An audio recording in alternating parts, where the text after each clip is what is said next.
RSS ಅವರೇನೋ ಪಥಸಂಚಲನಕ್ಕೆ ready ಆಗ್ತಿದ್ದಾರೆ. ಅಶೋಕಣ್ಣ, ನಿಮ್ಮ ಮಕ್ಕಳನ್ನ ಗಣವೇಷ ಹಾಕ್ಸಿ. ಚಲವಾದಿ ನಾರಾಯಣ ಸ್ವಾಮಣ್ಣ, ನಿಮ್ಮ ಮಕ್ಕಳನ್ನೂ ಗಣವೇಷ ಹಾಕ್ಸಿ. ಅಶ್ವಥ್ ನಾರಾಯಣಣ್ಣ, ನಿಮ್ಮ ಮಕ್ಕಳನ್ನೂ ಗಣವೇಷ ಹಾಕ್ಸಿ. CT ರವಿ ಅಣ್ಣ, ನಿಮ್ಮ ಮಕ್ಕಳನ್ನೂ ಗಣವೇಷ ಹಾಕ್ಸಿ. ಯತ್ನಾಳ್ ಸಾಹೇಬ್ರೆ, ಓಹ್ ಹಿಂದುತ್ವದ ಇಲಿ ಅವರೇ, ತಾವು ತಮ್ಮ ಮಕ್ಕಳನ್ನೂ ಗಣವೇಷ ಹಾಕ್ಸಿ ಅಖಾಡಕ್ಕೆ ಇಳಿಸಿ. ನೆನ್ನೆ ಪತ್ರ ಬರೆದಿದ್ದಾರೆ ನಮ್ಮ ಯತ್ನಾಳ್ ಸಾಹೇಬರು, ನಮಾಜ್ನೂ ಬ್ಯಾನ್ ಮಾಡಿ. ಯತ್ನಾಳ್ ಸಾಹೇಬ್ರೆ, ಇದನ್ನು ಸ್ಕಲ್ ಅಂತಾರೆ, ಇದನ್ನು ಬ್ರೈನ್ ಇದರೊಳಗಿರುತ್ತೆ. ಬಟ್ ನಿಮ್ಮ ಬ್ರೈನ್ ಎಲ್ಲಿದೆ ಅನ್ನೋದು ನನಗೆ ಡೌಟು.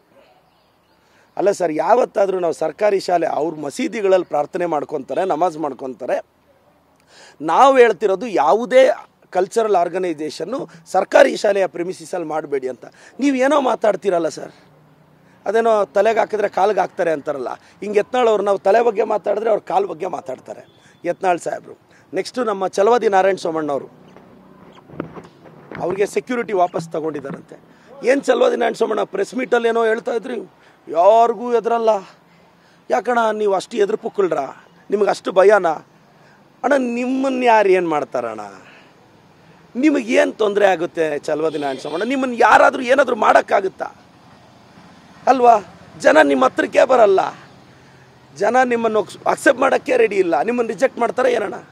ಸೊ ಚಲವಾದಿ ನಾರಾಯಣ ಸೋಮಣ್ಣವರು ಆ ವಾದದಿಂದ ಆಚೆ ಬರಬೇಕು ಅಂತ ಬಯಸ್ತೇನೆ ಸರ್.